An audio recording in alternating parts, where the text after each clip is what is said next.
Hi friends, வணக்கம் and welcome back to my channel. தம்ப்நெயிலில் பார்த்த மாதிரியே இந்த ரெசிபி செஞ்சு சாப்பிட்டாலும் அவ்வளவு டேஸ்ட்டாக இருக்கும். கண்டிப்பாக ஒரு எக்ஸ்பெக்டேஷனோட தான் வந்திருப்பீங்க. இந்த ரெசிபியை 100% ட்ரை பண்ணலாம். இது செய்யறதுக்காக 2 பவுல் வந்து எடுத்துருக்கிறேன். அதில் ஒரு பவுலில் எக்கோட ஒயிட்டும் ஒரு பவுலில் எக்கோட எல்லோவும் எடுத்துக்கலாம். தனித்தனியாக தான் எடுக்கணும். இதில் எக்கோட எல்லோவில் கொஞ்சமாக ஏலக்காயோட அந்த சீட்ஸ் எல்லாம் நல்லா பொடி பண்ணி சேர்த்திக்கலாம். அது கூடவே கொஞ்சமாக கோதுமை மாவு, அப்படி இல்லைன்னா மைதா மாவு சேர்த்திக்கலாம். மைதா மாவு தான் நல்லா வந்து டேஸ்ட் கொடுக்கும். இப்போ அது எல்லாத்தையுமே நல்லா வந்து மிக்ஸ் பண்ணிவிட்டு ஒரு ஓரமாக வச்சிடலாம். இதை மிக்ஸ் பண்ணும்போது நம்ம ஃப்ளார் சேர்த்துனதுனால எக்கு கூட மிக்ஸ் ஆகிறதுக்கு கொஞ்சம் டைம் எடுக்கும்.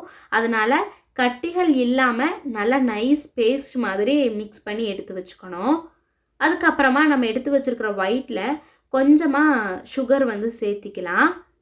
இந்த சுகர் வந்துட்டு நம்மளோட ஆப்ஷனல் தான். சேர்த்துறதுனா சேர்த்தலாம், அப்படி இல்லைன்னா கொஞ்சமாக உப்பு வந்து சேர்த்திக்கலாம். பட் சுகர் சேர்த்துனா தான் நல்லா டேஸ்ட்டாக இருக்கும். நம்மளோட இனிப்புக்கு தகுந்த மாதிரி சுகர் வந்து சேர்த்திட்டு நல்லா வந்து இதை பீட் பண்ணணும். பீட் பண்ணிகிட்டே இருக்கணும்.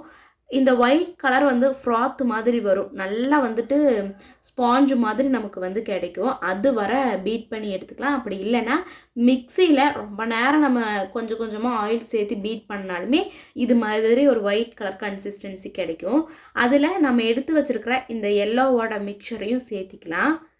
சேர்த்திட்டு இது மிக்ஸ் ஆகிறதுக்கு கொஞ்சம் டைம் எடுக்கும். ஏன்னா இந்த ஒயிட் வந்துட்டு நல்லா ஸ்பாஞ்ச் மாதிரி இருக்கும். அதனால் இது கூட மிக்ஸ் ஆகிறதுக்கு கொஞ்சம் டைம் ஆகும். நல்லா ரெண்டையும் மிக்ஸ் பண்ணதுக்கப்புறமா ஒரு தோசை தவாவில் கொஞ்சமாக ஆயில் வந்து அப்ளை பண்ணிவிட்டு இந்த பேன் கேக் மிக்சரை வந்து நம்ம இதில் சேர்த்திக்கலாம். சேர்த்தன உடனேயே நம்ம ஒரு லிட் போட்டு கவர் பண்ணிடலாம். ஒரு 5 மினிட்ஸுக்கு அப்புறமா நம்ம ஓப்பன் பண்ணனோம்னா இது அப்படியே ஸ்பாஞ்சு மாதிரி மேலே வந்து நிற்கும். இதை அப்படியே நம்ம திருப்பி விட்டுட்டு இனி ஒரு 5 மினிட்ஸ் வந்து குக் பண்ணிக்கலாம். இப்போவுமே நம்ம மூடி போட்டு தான் குக் பண்ணணும். இது அப்படியே நம்ம எடுத்து சாப்பிடும்போது நல்ல ஸ்பாஞ்ச் மாதிரி இருக்கும். மறக்காமல் இந்த ரெசிபியை ட்ரை பண்ணி பாருங்கள். குழந்தைங்கள்லேருந்து பெரியவங்க வரைக்கும் எல்லாருக்குமே இது ரொம்ப ரொம்ப பிடிக்கும். கண்டிப்பாக இந்த ரெசிபியை ட்ரை பண்ணிவிட்டு எப்படி இருந்ததுன்னு கமெண்ட் பண்ணுங்கள். வீடியோ பிடிச்சிருந்ததுன்னு நினச்சிங்கன்னா, சப்போர்ட் பண்ணணும்னு நினச்சிங்கன்னா ஒரே ஒரு லைக் அண்ட் சப்ஸ்கிரைப் மட்டும் பண்ணிக்கோங்க. தேங்க்ஸ் ஃபார் வாட்சிங்.